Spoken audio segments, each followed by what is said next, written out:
Sekarang kalau ketidakharmonisan itu biasanya dibentuk dari awal-awal. Jadi itu dari awal mungkin kurang harmonis atau barangkali masih harmonis, kemudian dari lingkungan di sekolah, dan kemudian jelas juga pacarnya. Tapi kita tidak mempersalahkan itu salah pacar atau salah ibunya atau salah apa, tapi kita persoalkan mekanismenya. Jika seorang ibu dan anak, maka anak itu juga mudah meniru ibunya.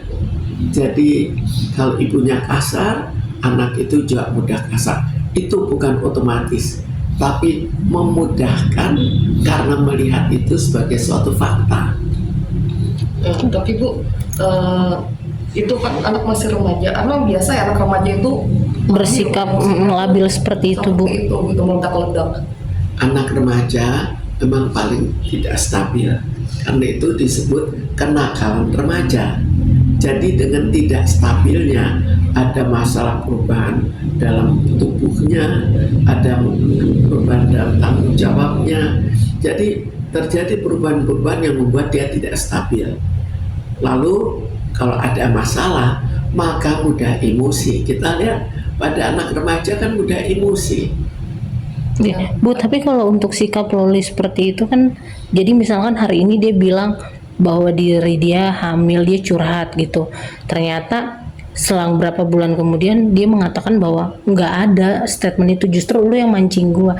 Itu lebih masuk kategori dia stres, NPD atau seperti apa sih, Bu? Karena gini, kalau misalnya karena itu kita persoalkan masalah meniru dan juga meniru masyarakat pada umumnya. Masyarakat pada umumnya sekarang kan juga banyak berbohong. Jadi lalu kalau ibunya juga begitu, lalu dia juga ikuti, bagaimana? Siapa salahnya di mana? Jadi ini sulit kita katakan siapa yang salah. Tapi kita bisa mengatakan dia meniru. Dan dalam peniruannya itu terjadi suatu clash antara mereka, antara ibu dan anak. Mereka tidak sependapat dan clash ini sampai pada taraf yang cukup besar. Dari segi kalau misalnya dia punya anak masih remaja, kemudian akhirnya harus diabortuskan, memang sebetulnya ibu siapa saja kan tidak mau menerima.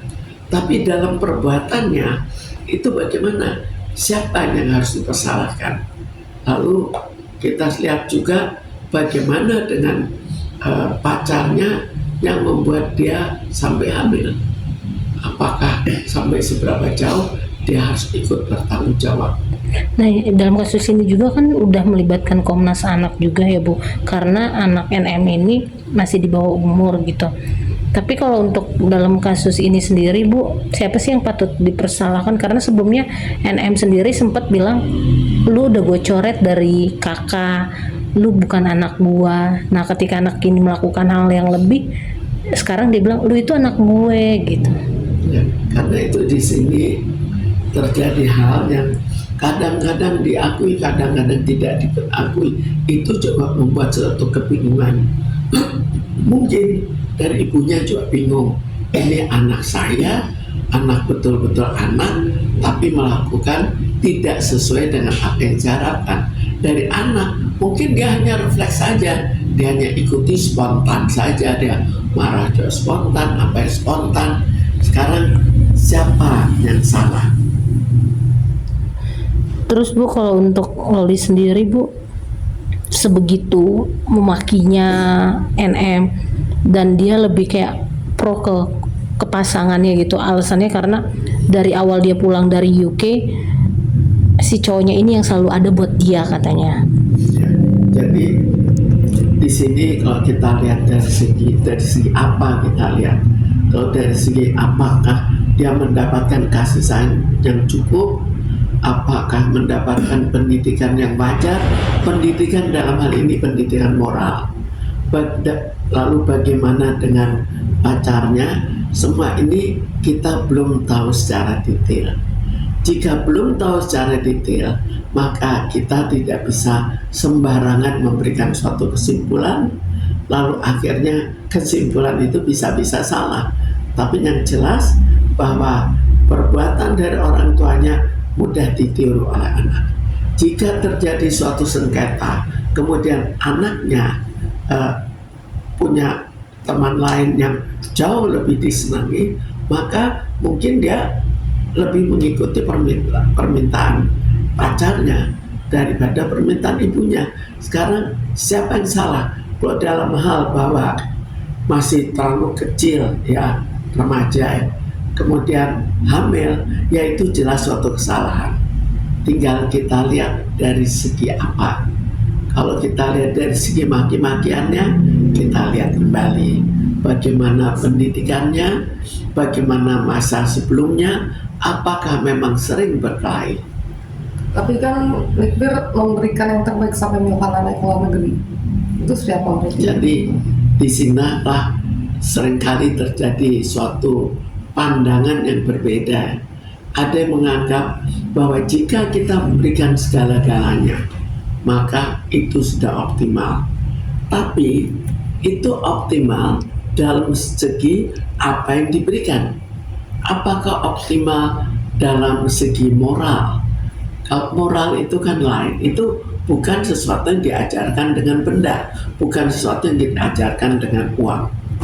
Bu, tapi dari video yang viral hari ini pun si Loli ini perlu pendampingan khusus nggak sih Bu, entah dari psikologi ataupun psikiater gitu, karena kan dia ngejerit mulu, teriak-teriak, diajak komunikasi cuman bisa nangis, ngejerit lagi. Kalau kita lihat sudah sampai cukup parah dalam segi mentalnya, maka memang sebaiknya perlu ada suatu konsultasi agar ini tidak seterusnya dia akhirnya seperti orang yang ya kecewa gitu, terlalu banyak kekecewaan. Tapi yang kita bahas di sini apa? Kalau moralnya lain daripada pemberian. Kalau moral ya kita bicara moral. Ini kan masalah perkelahian itu lebih ke arah moral. Tapi dalam kasus ini kan ada beberapa case artis gitu Bu, contohnya Arumi Bachir dulu sama pasangannya, akhirnya sekarang udah hidup bahagia dengan Emil Dardak. Terus udah gitu kasus almarhum Kiki Fatmala yang ribut juga sama orang tuanya. Nah tapi kali ini Loli sampai disebut di atasnya Malin Kundang, durhaka. Gimana tuh Bu? Jadi ini kan segi moral ya. Moral dibentuk bagaimana pembentukan moral. Moral itu juga dibentuk dari segi pendidikan orang tua, dari segi keadaan di sekolah, segi lingkungan, semua itu ikut bertanggung jawab terhadap moral seseorang. Jika memang dia merasa atau ya dari segi moralnya tersiksa, ya mungkin saja dia melakukan hal yang sifatnya seperti berlebih juga. Kalau seperti itu, akhirnya siapa yang salah? Jadi lain daripada kalau dikatakan Malin Kundang. Malin Kundang itu kan jelas bahwa dia salah dalam hal melawan orang tuanya, tapi bukan orang tuanya ikut membuat kesalahan. Karena itu kita lihat dulu, kita tidak bisa hanya dari segi perbuatan kita menganggap itu salah. Sama seperti misalnya orang mau membunuh kita, lalu kita melakukan suatu pemukulan, apakah kita salah? Jangan lihat dari satu, lihatlah dari keseluruhan. Tapi kalau untuk Nikmir sendiri Bu, sampai biasanya kan dia meledak-meledak, punya sifat gitu Bu. Tapi kali ini ketika menghadapi anaknya untuk menjemput anaknya sendiri, dia kayak tenang, tapi dengan mata sembab gitu. Mata sembab, nangis. Apa itu cara dia untuk menahan kayak amarah dia gitu Bu? Karena kalau menangis ya mungkin memang betul-betul sedih, punya anaknya akhirnya menentang orang tua. Kan sudah suatu kesedihan tersendiri. Tapi kalau punya sifat Loli dia sampai ngebangkang ini, dampak sebelumnya faktor penyebab utamanya karena dikekang itu bisa nggak sih Bu pemicunya? Semua itu memungkinkan. Dia bisa sekedar meniru, bisa sekedar dari lingkungan di sekolah, lingkungan di luar, semua itu mungkin. Dari pacarnya juga mungkin. Kan kita banyak tidak tahu bagaimana pacarnya. Nah, kalau sampai sejauh ini sih pacarnya memang sering beberapa kali tampil menyebut ketika dia putus dan ingin mengembalikan Loli ke ibunya, tapi Lolinya tetap mempertahankan nggak mau gitu Bu.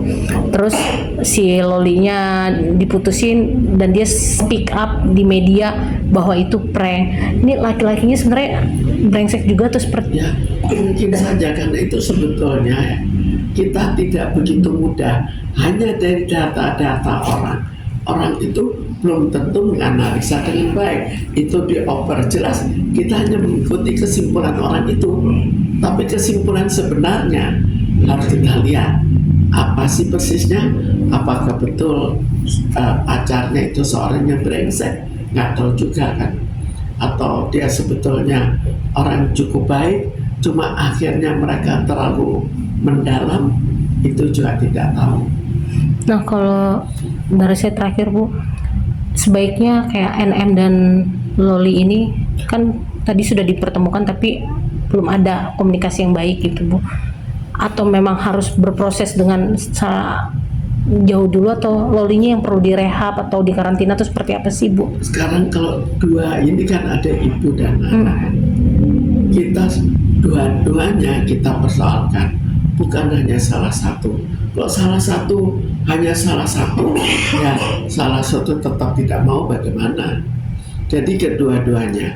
Tapi kalau sampai saat terakhir betul-betul tidak bisa menyatu, ya sebaiknya mereka pisah saja.